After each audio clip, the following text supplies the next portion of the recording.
Hello students, so today we are going to discuss the another method of nomenclature of heterocyclic compounds, that is systematic method of nomenclature. Systematic method of nomenclature में 3 points पर focus किया जाता है. First one is ring size, nature or type of the ring and the position of heteroatom in the ring. Systematic method of nomenclature के लिए एक heterocyclic compounds के nomenclature के लिए एक फॉर्मूला है prefix plus stem plus suffix. Now what is prefix, what is stem and what is suffix.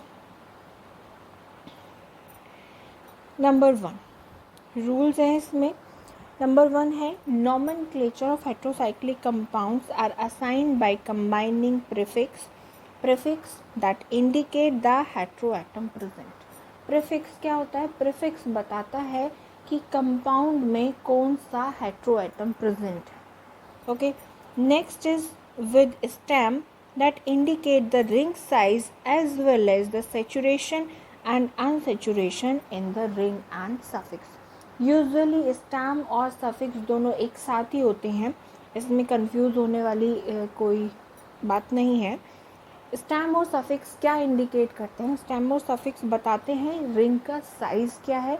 Either the ring is 3 membered और the ring is 10 membered. Okay, and ring is saturated और unsaturated. जो हमने ring के type के बारे में बात की थी वो यही है कि रिंग सैचुरेटेड है या अनसैचुरेटेड है. सैचुरेटेड और अनसैचुरेटेड होने से भी सफिक्स चेंज हो जाता है. Okay, and next one is ring में नाइट्रोजन एटम प्रेजेंट है या नॉन नाइट्रोजन एटम वाले कंपाउंड है, इसके बेसिस पर भी सफिक्स चेंज हो जाता है. It should be noted that the final A is dropped when prefix is followed by a vowel.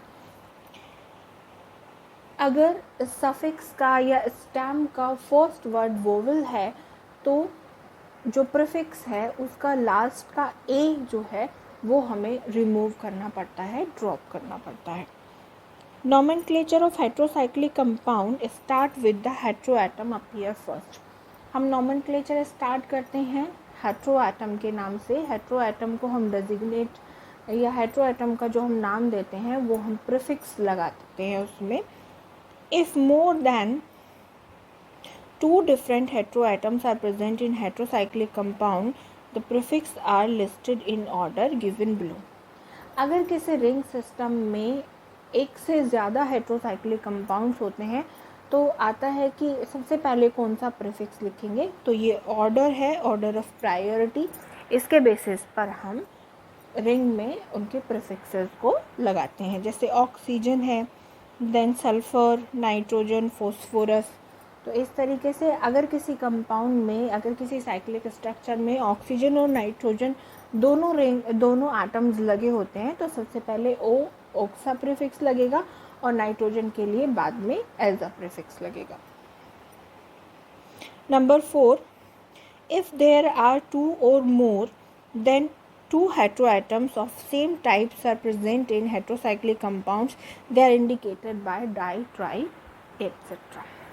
अगर किसी रिंग में दो एक ही तरीके के या उससे ज़्यादा एक ही तरीके के एटम्स प्रेजेंट हैं तो हम उनको डाई, ट्राई, टेट्रा करके यूज़ कर सकते हैं. जैसे कि एक साइक्लिक कंपाउंड में 2 नाइट्रोजन एटम प्रेजेंट हैं तो हम उनको डाई ऐसा करके प्रीफिक्स लगा सकते हैं.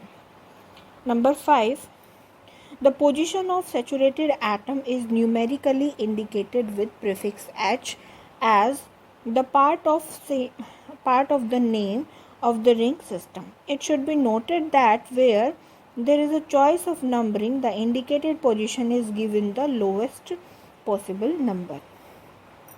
अगर कोई सैचुरेटेड एटम है, सैचुरेटेड कंपाउंड है जहाँ पर हाइड्रोजन ऐड है तो वहाँ पर हम हाइड्रोजन उनको उसकी पोजीशन को डेजिग्नेट करेंगे. जैसे सेकंड और थर्ड पोजीशन है वहाँ पर H2 ऐड हुआ है दोनों पोजीशन पर, तो उसको हम डाई हाइड्रो करके रिप्रेजेंट करेंगे.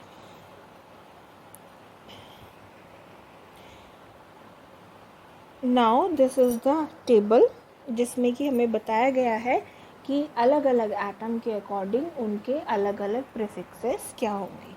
जैसे ऑक्सीजन के लिए हम ऑक्सा यूज़ करते हैं, फॉर सल्फर वी यूज़ थाया, सेलेनियम के लिए सेलेना, नाइट्रोजन के लिए एजा, फॉस्फोरस के लिए phospha and so on.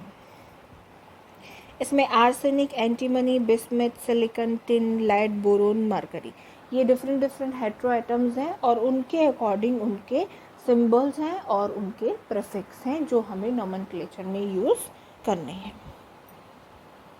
Now there is another table which shows the size of monocyclic ring 3 to 10 membered is indicated by the stem and the common suffix are given in this table. इसमें दो table हैं, एक nitrogen containing heterocyclic compounds के लिए है और एक non nitrogen containing heterocyclic compounds के लिए है। सबसे पहले रिंग का साइज दिया गया है, 3 मेंबर्ड रिंग है, अनसेचुरेटेड है तो इरीन लगेगा, सेचुरेटेड है तो इरिडीन लगेगा।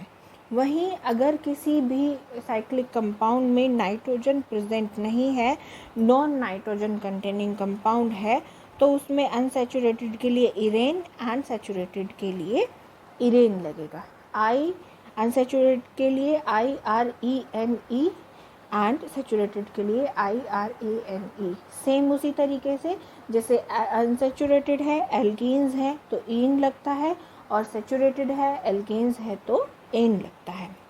वहीं 4, 5, 6, 7, 8, 9 एंड 10 मेंबर तक की रिंग के लिए सेचुरेशन और अनसेचुरेशन के अकॉर्डिंग उनके अलग अलग सफिक्स हैं। इन दोनों टेबल्स के बेसिस पर हम किसी 10 मेंबर तक के किसी भी हेट्रोसाइक्लिक कंपाउंड का नाम रख सकते हैं।